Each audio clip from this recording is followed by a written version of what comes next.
Okay, so rational equations and inequalities. The rational equations we learned back in Math 3, so we're going to do a quick review how to solve rational equations. Starting with this first problem, we'll walk through the steps. You always want to factor your denominators if they're not factored, and then figure out your least common denominator and also what values of the variable would make the equation undefined. In other words, what values would make the denominator set equal to 0. So looking at this one, it's pretty simple. Our LCD would only be w minus 1 because it's the only factor we have in the denominator. And since we have that in the denominator, we know that w cannot equal positive 1. So what we're going to do is we're going to multiply the entire equation by the LCD so that we can reduce out those denominators. Some students will wrap their entire equation and they just know that they're distributing that w minus 1 to each term. Some students find it to be easier to write it beside each term so that they can actually cross it out where it needs to be. So we're multiplying each part of this by w minus 1. So in the first one, the w minus 1's reduce, and we are left with just w. In the next one, nothing reduces, so we have w times w minus 1. And then in the last part, the w minus 1 reduces, so we're left with equals 4w minus 3. At this point, we need to distribute and combine like terms and see what type of equation we are working with. So we have w plus, when we distribute right here, that gives us w squared minus w equals 4w minus 3. When we combine like terms, the w and negative w on the left side cancel. And so we are left with w squared is equal to 4w minus 3. At this point, it appears we have a quadratic equation, so we want to set that equal to 0. So I'm going to leave that w squared positive and make it easier to factor, or use a quadratic technique. So we would subtract the 4w, the 3 over to set it equal to 0. We then need to use a quadratic technique such as factoring or quadratic formula or completing the square. In this case, this one is factorable. We'd have w minus 3 and w minus 1. And when we set those equal to 0 and solve, we have w is equal to 3 and w is equal to 1. However, because 1 is a restriction, this is an extraneous solution. W cannot equal 1 because that would make the denominator equal to 0. And that's what an extraneous solution is. It's where you worked the equation out perfectly fine. It's just that one of your answers does not work. So in this case, we only have one answer, which is 3.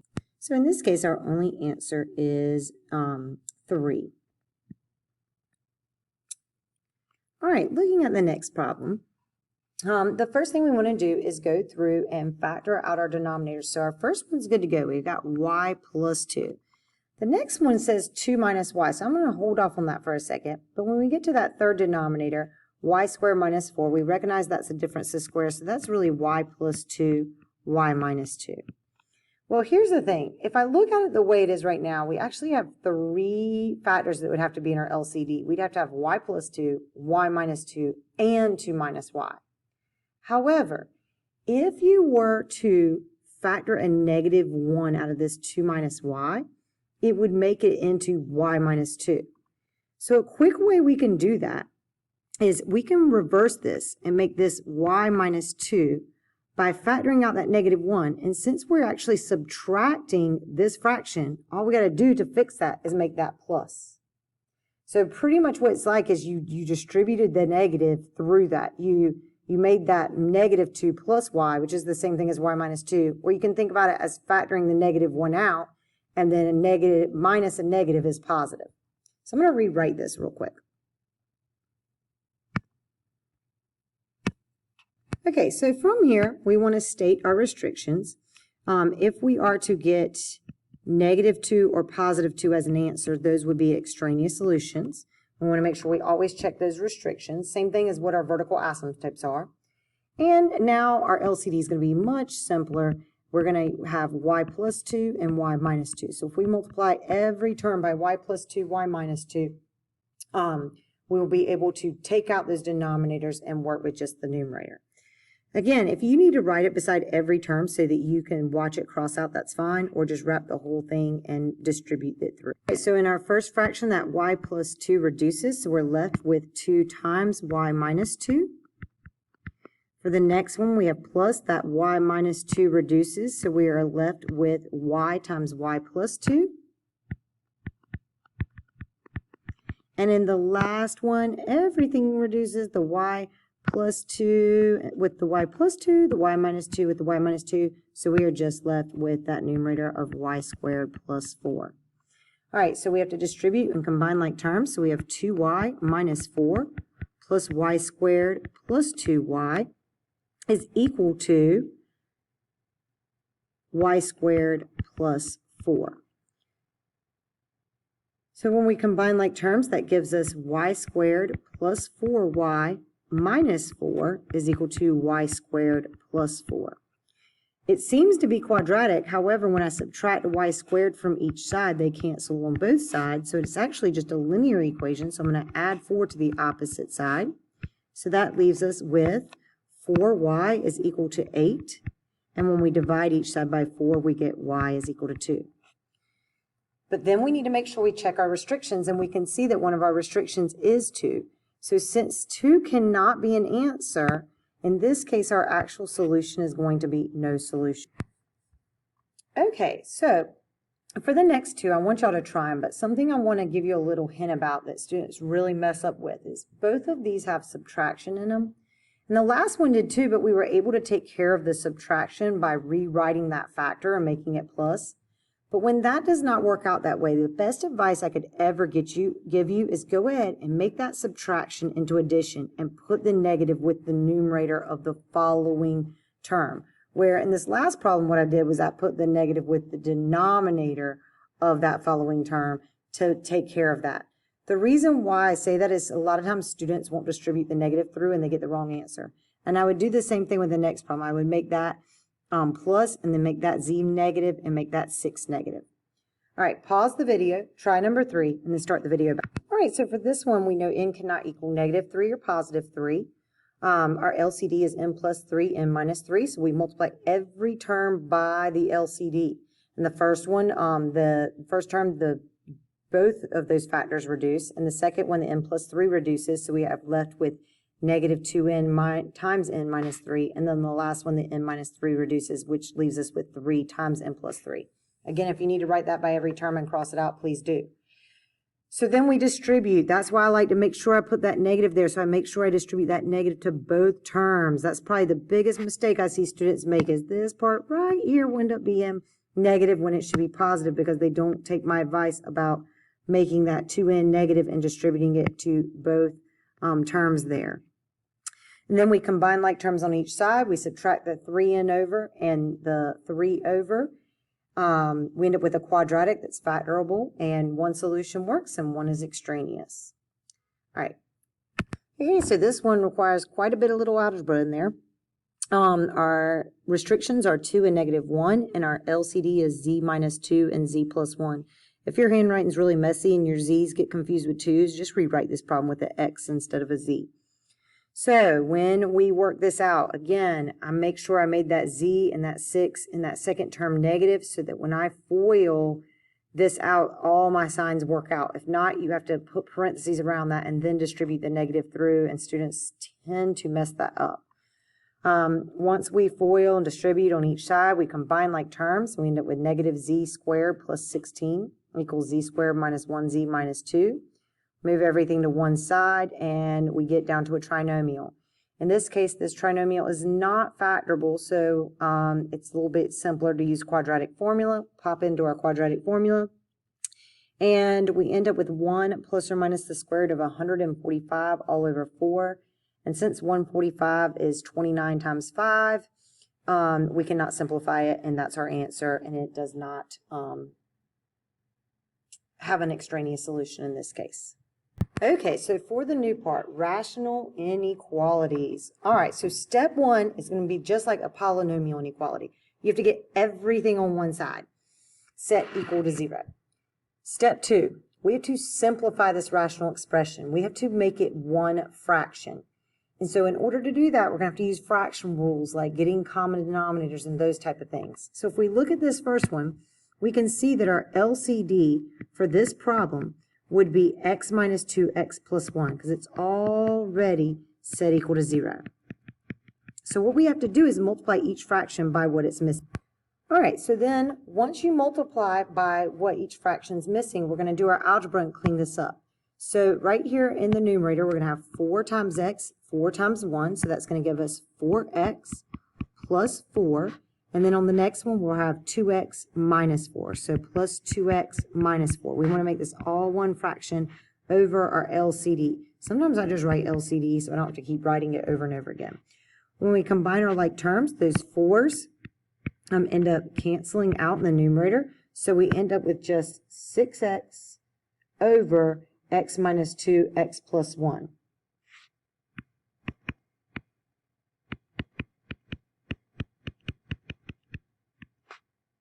So once we get to this step, what we're trying to do is we're trying to figure out what would make this expression greater than 0. So in other words, if we were to look at this graph of this rational function, when is it positive?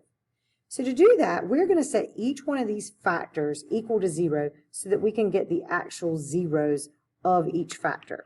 All right, so once we find the zeros, we're going to draw our number line just like we do with our polynomial inequalities, and we're going to make sure we put those zeros on our number line in the correct order. And I'm not going to have the spacing perfectly. I just want to make sure they're in the correct order and there's some space between each one. All right, in this case, it wants to know when it's greater than 0.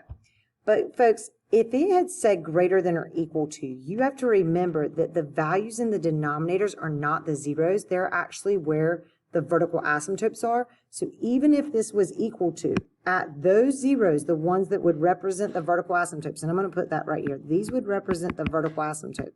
This would represent the vertical asymptote. This would end up being the x-intercept. But those vertical asymptotes would actually always be open holes because that's where the function's undefined. In this case, though, they're all going to be open holes due to the fact that it's only asking for where it's greater than 0. All right, once you get your open holes in there, we're then going to separate this with little dashes so we can look at what is going to be the sign in each interval. Now, the easiest way to do this is just to substitute values into these factors and decide whether it would make that factor positive or negative. So, for example, if I substitute a number less than -1, so let's just say -2, into 6x, it would make it negative. If I substitute -2 into x minus 2, that would be also negative. And if I substitute -2 into x plus 1, that would be -1, which is also negative. So if I do a negative divided by a negative times a negative, that's a negative divided by a positive, which is ultimately negative. So this section's negative. Then I'm going to do the same thing in the middle. So what if I substituted -1/2? The numerator would still be negative. For the x minus 2, it would also still be negative. But for x plus 1, if I do -1/2 plus 1, that becomes +1/2, so it becomes positive. So that's a negative divided by a negative, which would ultimately make this section positive. So now I'm going to substitute a number between 0 and 2. So let's say I substituted 1. 6 times 1 is 6, so that is positive. 1 minus 2 is negative, so that is negative. And then 1 plus 1 would be positive, so that's positive.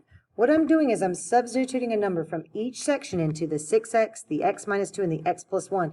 I don't really even care what the number is. I'm just trying to figure out would it give me a positive value or a negative value. So a positive divided by a negative is going to make this section negative. And then if we do the same thing for the last section, we end up with positive divided by positive times a positive, so this section's positive. Since we want to know when is this expression greater than 0, we are looking for positive values. So any section that was positive, that's where we're going to shade. So we're going to end up shading between -1 and 0, and then from 2 on to infinity. And we always write our answer in interval notation. So our final answer for this problem is going to be from -1 to 0 in union with 2 to infinity. And I find that's a lot easier to do the sign test in this case versus, or test values versus having to do it graphically, because these aren't always the easiest functions to graph. All right, let's try the next one. So this one you may think, oh yay, this is awesome, we're already in factored form. but it's not because it's not set equal to 0. So the first step is we have to subtract that 6 over, and we have to get a least common denominator for both of them. We subtract that 6 over, since that's just 6 over 1, the least common denominator in this case is going to be that x minus 3x plus 1. So we have to multiply the numerator and the denominator with that 6 by x minus 3x plus 1 so that we can get a common denominator of x minus 3x plus 1. And then that makes this whole thing less than or equal to 0. Well, now we've got to clean this up. And y'all, to make this simple, I'm just going to keep writing LCD under each one, so I don't have to write x minus 3x plus 1 a million times. What we need to do is clean up this numerator. So we're going to have to FOIL the x plus 2 times 2x minus 3, and also the x minus 3 times x plus 1, and then distribute that 6 in. So if we FOIL this first part, that's going to give us 2x squared. 4x and negative 3x is 1x minus 6. And then I'm going to put minus 6 with a bracket, and then I've got to FOIL that x minus 3x plus 1, so that's going to give us x squared minus 2x minus 3. Now I still have to distribute that negative 6 to that trinomial, so that's going to give us 2x squared plus 1x minus 6 minus 6x squared plus 12x plus 18 all over our LCD. So then when we combine like terms, we end up with negative 4x squared plus 13x plus 12 all over our LCD, which I'm going to now put back in here, is x minus 3x plus 1. And we know all of this is less than or equal to 0. I didn't carry that down, but I should have right here. All right. Once we clean this fraction up, we have to factor it so that it makes it easy to test all those values. It's going to be a whole lot easier if we can just substitute it into the different factors. Well, the problem is I can't stand how that numerator starts with a negative. So in order to get rid of that negative x squared, I'm going to multiply this whole inequality by negative 1. And what that's going to do is it's going to change all the sides of my numerator. So it's going to make that positive 4x squared minus 13x minus 12. My denominator will not change. It'll stay just like it is, over x minus 3x plus 1. But because I'm multiplying this whole baby by a negative 1, remember, when you do that with an inequality, it also switches the inequality symbol. So it's going to make this greater than or equal to 0. And then that's going to make that numerator a whole lot easier to factor. And if we factor that numerator, we get 4x plus 3 times x minus 4 all over x minus 3, x plus 1 is greater than or equal to 0. Okay, so from our knowledge of graphing rational functions, the zeros, or the x-intercepts for this rational function, are at negative 3/4 and at positive 4. But from the denominator, the vertical asymptotes, or the undefined values, because remember, the vertical asymptotes are what makes that function undefined, or if you think about the equations, they're the same things as the restrictions, are positive 3 and negative 1. And then we're just setting those factors equal to 0 to get those. So we need to put these numbers in order on our number line. Well, this one's going to be a big one. So from least to greatest, we have negative 1, and then we have negative 3/4, and then we've got 3 and 4. Now here's the difference on this one. Looking at where we've cleaned this all the way up right here, we want to know what values are going to make this rational function greater than or equal to 0. But we're not going to put closed holes at all of these numbers because the vertical asymptotes are where the function's undefined. So where the zeros are, we can put closed holes, but where the vertical asymptotes are, we need to put open holes since that part is undefined. So at negative 1, we're going to have an open hole. At negative 3/4, a closed hole. At 3, an open hole. And at 4, a closed hole. That creates 5 sections, and now we have to pick a number from each section, substitute it into each of these factors, and decide would it make that factor negative or positive. I really don't care what the number is. We just need to know if it's negative or positive to figure out whether the whole quotient comes out to be greater than 0 or not. So for this first one, let's say we substitute negative 2. If we substitute a negative 2, the 4x plus 3 would be negative. The x minus 4 would be negative. The x minus 3 would be negative, and the x plus 1 would also be negative. So if we multiply and divide 4 negatives, that section will be positive. If we pick a number between negative 1 and negative 3/4, let's just say it's negative 0.8. It is going to make that 4x plus 3 negative. It's going to make that x minus 4 negative. It's going to make the x minus 3 negative, but it's going to make that x plus 1. If I put negative 0.8 plus 1, it's going to be positive. So an odd number of negatives is going to make this section negative. All right, the easiest number in the next section to substitute would be 0. So if we substitute 0 into 4x plus 3, it's going to be positive. The x minus 4 is going to be negative. And the x minus 3 is going to be negative, and into the x plus 1 is going to be positive. So an even number of negatives is going to make this section positive. If we substitute a number between 3 and 4, let's say 3.5, it's going to make the 4x plus 3 positive. It's going to make the x minus 4 negative. It's going to make the x minus 3 positive, and the x plus 1 positive. You can see once they switch from negative to positive, they don't change over. And then the last section, they'd all be positive.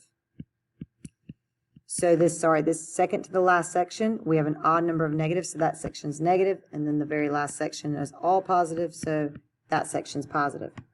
In this case, we wanted to know, once we clean this all up and flip that symbol, when is this greater than or equal to 0? So we are looking for positive values, or where it's equal to 0, which we already got the zeros on there. So we're going to shade everywhere it was positive. So that is from negative infinity up to negative 1, and then from between negative 3/4 and 3, and then from 4 to infinity. And we always write our answers in interval notation, so that's going to be from negative infinity to negative 1 with a parenthesis, in union with bracket negative 3/4 to 3 with a parenthesis, in union with bracket 4 to infinity. And that's a big one. Not all of them are going to be that big. So you kind of have like some smaller ones and then maybe one big one in your practice. So we have 4 equations for practice and 4 inequalities for practice.